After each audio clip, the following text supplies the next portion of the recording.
Assalamualaikum warahmatullahi wabarakatuh. Alhamdulillahirabbil alamin. Allahumma sholli ala Muhammad wa ala ali Muhammad. Amma ba'du. Alhamdulillahirabbil alamin.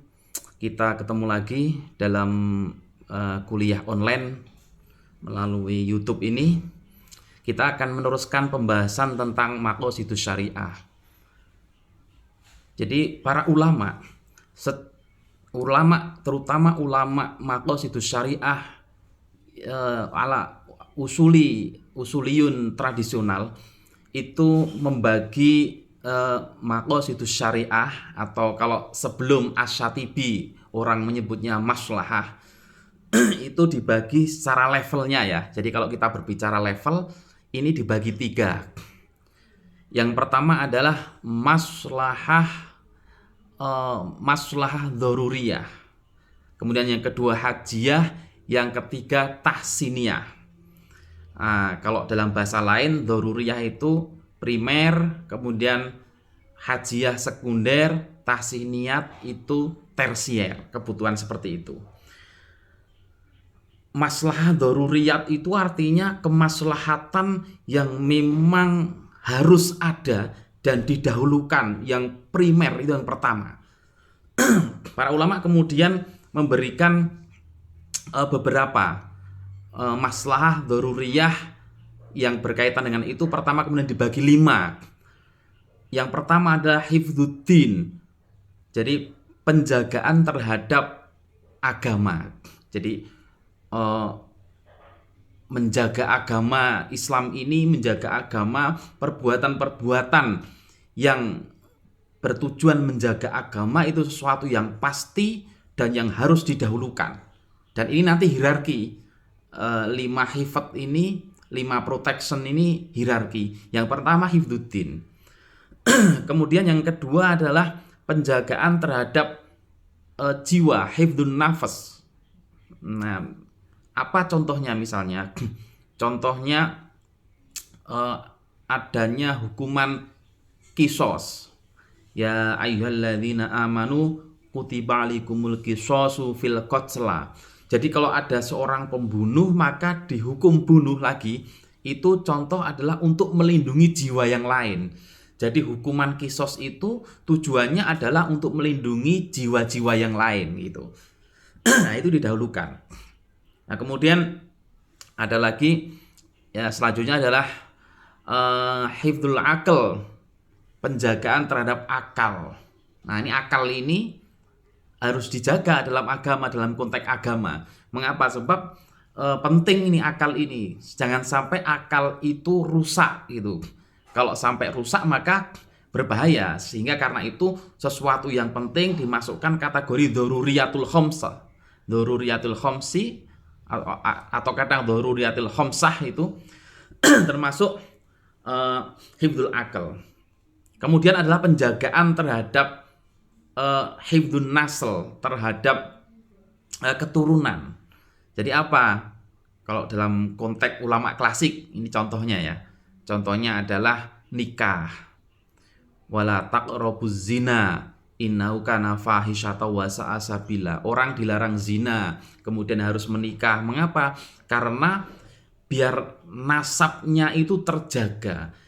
Orang kalau berzina kemudian dia punya anak, maka nasabnya tidak terjaga, keturunannya tidak terjaga. Tapi dengan kemudian dia nikah, maka keturunannya terjaga, baik secara zahir dan batin itu terjaga.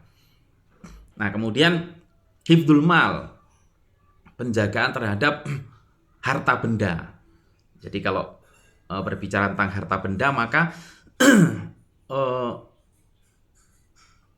harus dilindungi. Jadi seorang ketika mempunyai harta benda atau harta bendanya diambil orang, maka adanya hukuman terhadap orang yang mengambil itu sebagai bentuk terhadap hifdzul mal. Hifdzul mal orang lain dan yang lainnya. itu seperti itu. Dan ada yang menambahkan lagi kemudian yang terakhir adalah hifdzul arad, menjaga kehormatan. Nah, itulah beberapa hal yang menjadi konsen para ulama usuliyun, terutama ulama klasik, tentang pengembangan konsep maslahah atau maqasidus syariah ini. Jadi dari segi level itu dibagi 3, dzururiyah, hajiyah, dan tahsiniyah. Kalau hajiyah berarti di bawah levelnya itu, tahsiniyah juga di bawahnya. Nah, yang dzururiyah itu dibagi lagi menjadi 5. Tadi hifdzuddin, hifdzun nafas, hifdzul akal, hifdzun nasl, dan hifdzul mal. Ada yang menambahi lagi satu, yaitu hifdzul arab, menjaga kehormatan. Itu yang pertama.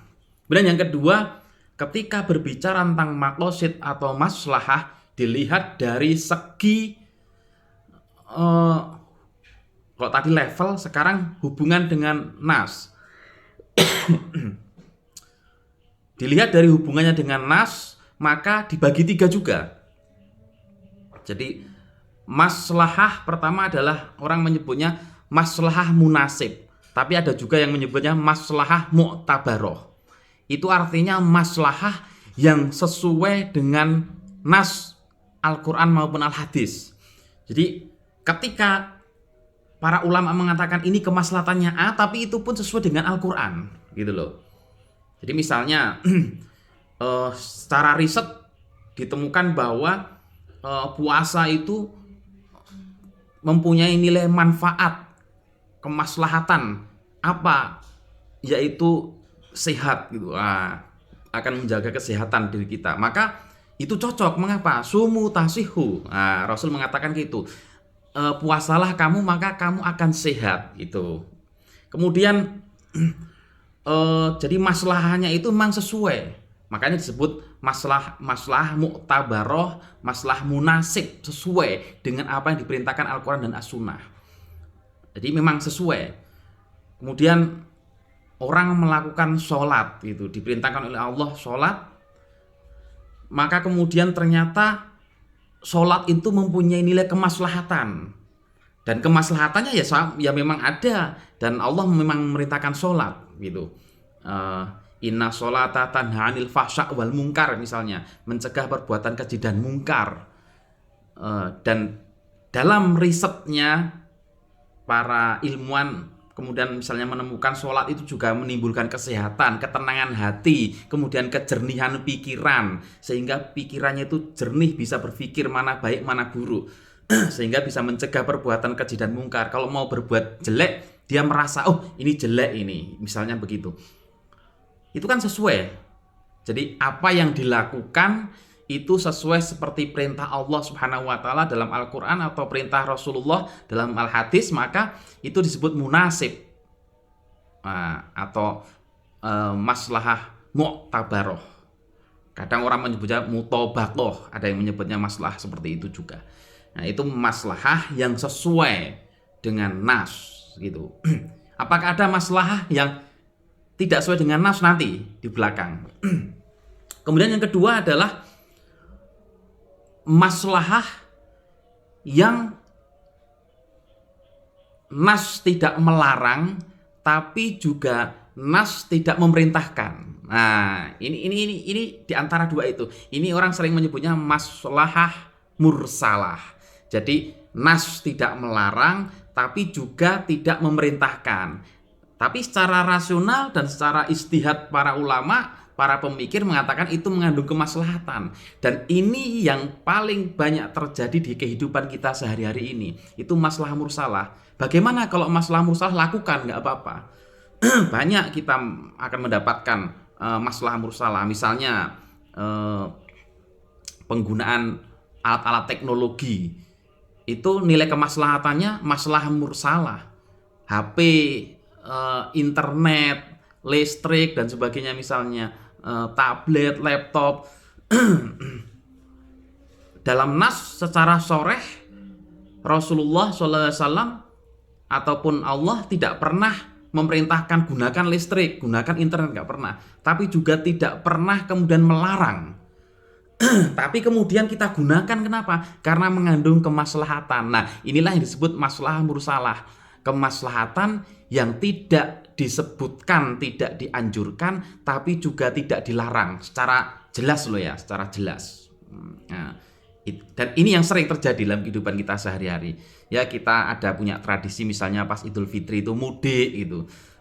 Mudik ke orang tua, ke kampung, kemudian itu kan eh, nas sorehnya tidak ada, meskipun kemudian bisa kita katakan itu tafsiran dari silaturahim, ya tidak apa-apa, tapi nas sorehnya kan tidak ada, sehingga itu nilai kemaslahatannya maslahah mursalah. Jadi itu mursalah. Nah, yang ketiga adalah maslahah mulghoh. Nah, maslahah mulghoh ini adalah maslahah yang dalam logikanya itu, dalam logika seseorang misalnya, logika manusia itu mengandung kemaslahatan secara rasional, tapi dia bertentangan dengan nas yang sudah ada, dan pertentangannya soreh gitu. Misalnya apa? Ada beberapa contoh ya. Misal kalau dalam Al-Quran kan dikatakan dalam membagi waris itu lidzakari mithlu hadzil unthayain. Laki-laki itu dapat 2, kemudian perempuan dapat 1. Itu nasnya sudah dijelaskan.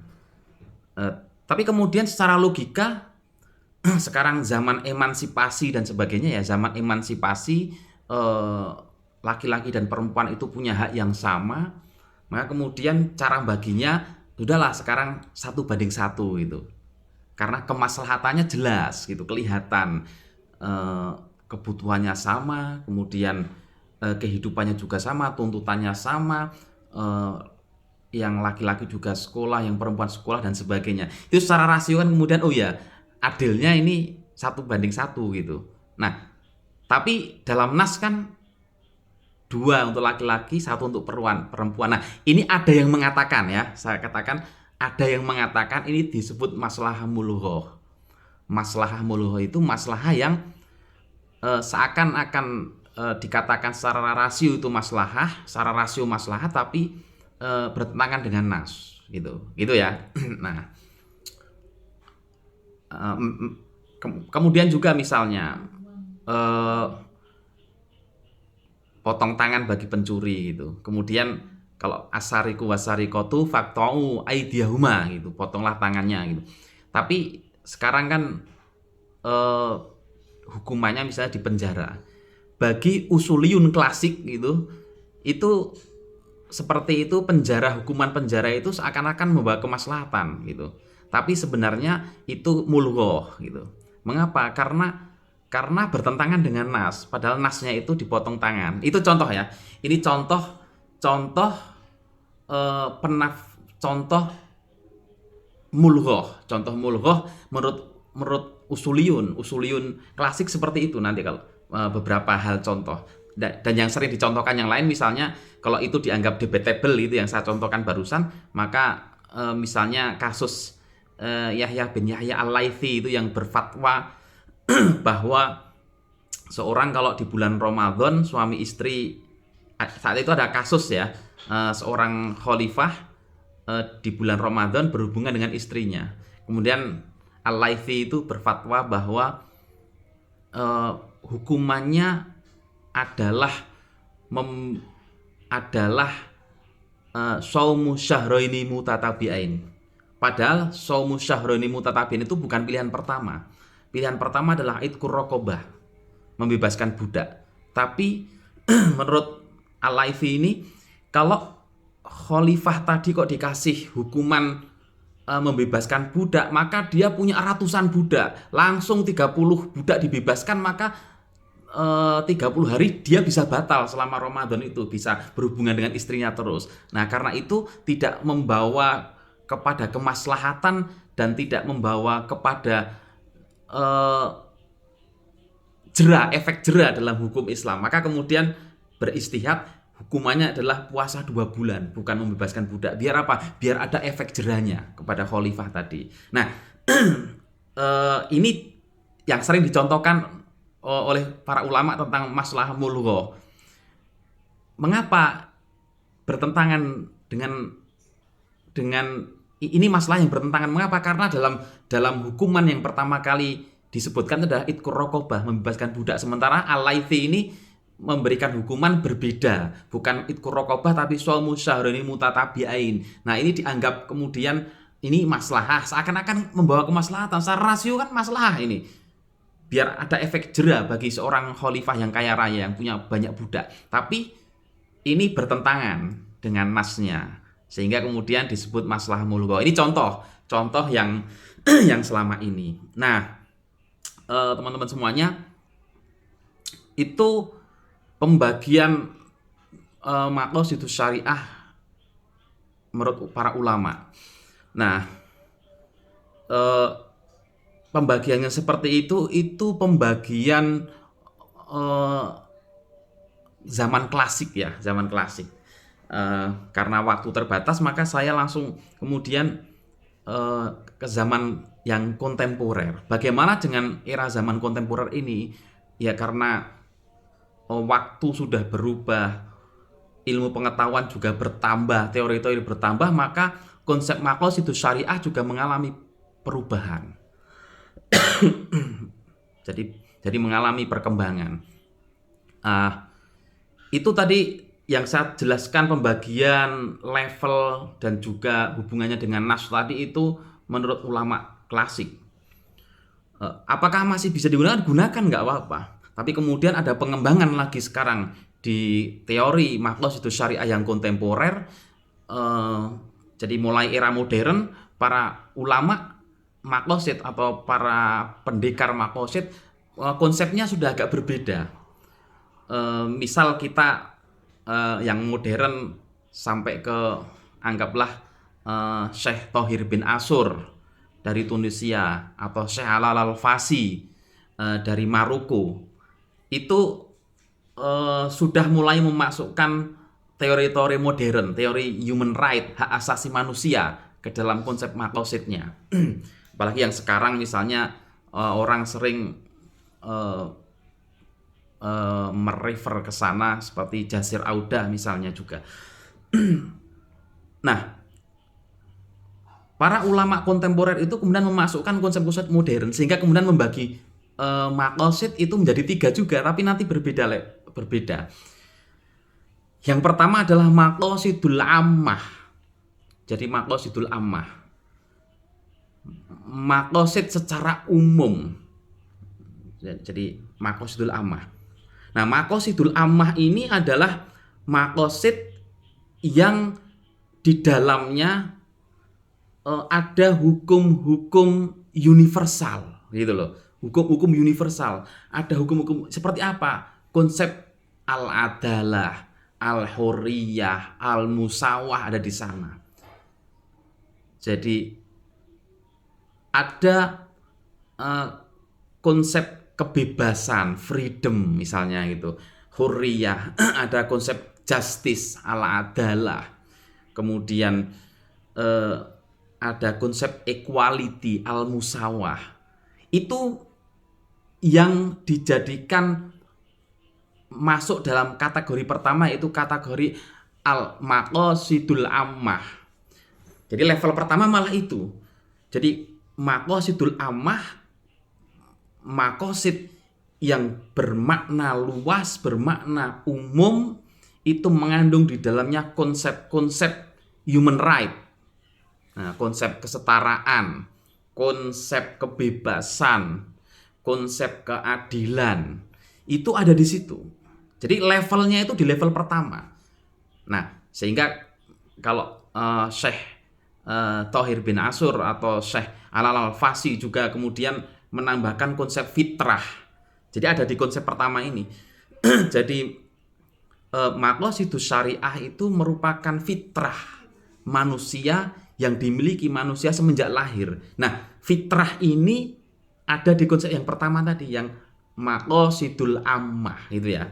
Jadi nanti Anda kan kalau para ulama klasik, Imam Juwaini, Imam Al-Ghazali, Imam Asy-Syatibi, Imam Najmuddin At-Tufi misalnya, belum sampai kemudian membahas konsep-konsep human right ini, belum ke sana. Kenapa? Karena era itu memang belum ada, orang belum membahas tentang hak asasi manusia, belum ada. Ini kan barat. di era modern ini yang kemudian membahas itu, sehingga kemudian dirasa itu cocok konsep-konsep human right itu cocok dalam konteks kekinian, maka kemudian dimasukkan sehingga jadilah menjadi maqasidul ammah.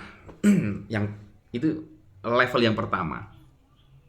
Kemudian yang level kedua adalah maqasidul khassah, maqasid yang khusus, artinya levelnya di bawahnya ammah. Ya, di bawahnya kebebasan dalam konteks umum tadi. Nah, ini apa maqasidul khassah ini? Dia adalah maqasid yang levelnya di bawah yang pertama. Jadi misalnya kebebasannya itu levelnya lebih khusus lagi. Misalnya kebebasan dalam memilih pasangan ketika pernikahan. Jadi seperti itu. Kebebasan orang dalam bertransaksi ekonomi, bermuamalah. Itu kan. Jadi lebih spesifik. Kalau tadi yang pertama di maqasidul ammah itu konsep kebebasannya secara luas, kebebasan secara universal, bahwa manusia lahir secara fitri mempunyai kebebasan, mempunyai persamaan hak, mempunyai hak-hak yang sama. Tapi kemudian ketika yang maqasidul khassah ini kebebasan tapi dalam kasus-kasus tertentu. Jadi kebebasan dalam memilih pasangan itu kan bebas gitu. Kebebasan dalam memilih pasangan. Kebebasan dalam belajar. Orang bebas mau belajar atau ikut mazhab siapa itu nggak ada paksaan. Misalnya begitu. Saya ikut mazhab Syafi'i, cocok dengan mazhab Syafi'i. Saya mazhab Maliki, misalnya begitu. Kebebasan memilih mazhab itu bebas. Tapi konteksnya lebih khusus lagi. Kebebasan bermuamalah. Saya mau bermuamalah dengan A, B, C, bebas, nggak ada paksaan gitu. Nah, kemudian yang ketiga adalah maqasidul juz'iyah. Jadi maqasid yang bersifat levelnya lebih parsial, lebih sedikit lagi. Nah, ini apa yang di sini oleh para ulama kontemporer yang dzaruriyatil khamsah tadi itu masuk di maqasidul juz'iyah. Jadi misalnya maqasid yang diambil dari nas. Nah, itu kan maqasid itu syariah yang diambil dari nas Al-Qur'an maupun As-Sunnah. Kesimpulan dari situ. Itu disebut maqasidul juz'iyah. Jadi misalnya begini. Misalnya orang tadi seorang pencuri misalnya diambil konsep maqasidnya dari hifdzul mal. Maka seorang pencuri untuk melindungi yang lain, maka kemudian dia dihukum misalnya dengan potong tangan dan sebagainya. Nah, itu masuk di maqasidul juz'iyah. Itu masuk di situ. Nah, konsekuensinya ketika dibagi pembagiannya seperti itu, maka bagaimana? Maka karena ini hierarki, maka maqasidul ammah menempati tempat yang pertama, dan maqasidul khassah tempat kedua, dan maqasidul juz'iyah di tempat ketiga. Maka ketika terjadi misalnya terjadi kontradiksi antara maqasidul ammah dengan maqasidul juz'iyah, maka dimenangkannya maqasidul ammah. Nah, ini perhatikan. Dimenangkan maqasidul ammah karena apa? Karena dia levelnya lebih umum lagi, mendunia, global seperti itu, global.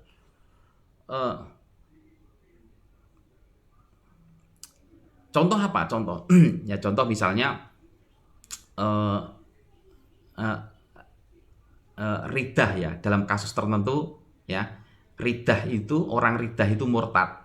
Itu kan hukumannya adalah dibunuh. Kalau dalam fikih kan begitu. Apalagi dalam darul harbi ya, kondisi perang, seorang yang murtad itu hukumannya adalah dibunuh. Itu bagian dari hifdzuddin. Itu juz'iyah. Nah, juz'iyah. Maqasidul juz'iyah. Maka ketika kemudian, nah ini kan kalau seperti ini kan bertentangan dengan konsep kebebasan, freedom. Freedom of belief misalnya, dengan konsep kebebasan secara umum. Kalau begitu bagaimana? Nah, dalam konsep ulama maqasid yang kontemporer, kemudian yang dimenangkan ya maqasidul amah tadi. Terus bagaimana ya tidak kemudian orang riddah dibunuh gitu loh.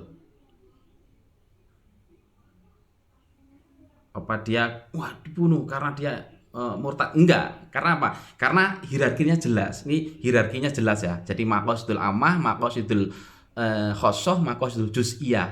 Nah, yang nas-nas tadi itu masuk di kasuistik, maqasid yang kasuistik, yang parsial, seperti itu.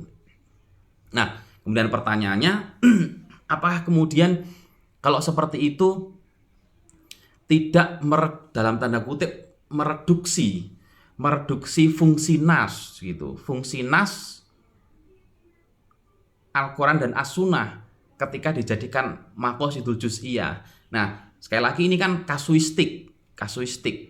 Jadi tadi potong tangan sebagai kasuistik, tapi enggak. Karena apa? Karena di maqasidul ammah itu juga dasarnya jelas. Dasarnya juga Al-Quran dan As-Sunnah. Mengapa? Konsep al-adalah. Misalnya i'dilu itu kan banyak dalam Al-Quran gitu. Berbuatlah adil gitu. Kemudian perintah untuk berbuat adil. Innallaha ya'murukum bil adli wal ihsan. Insyaallah. Itu kan Allah memerintahkan kalian untuk berbuat adil dan ihsan. Adil itu al-adalah. Allah memang memerintahkan itu, al-adalah juga gitu loh. Kebebasan ya, Allah memberikan kebebasan kepada semua hambanya. Loh iya, maka itu diambil dari konsep Al-Quran juga, al-adalah. Misalnya kebebasan lakum dinukum waliyadin gitu. Untukmu agamamu, untuk agamaku gitu. Dari konsep kebebasan itu juga ada. Jadi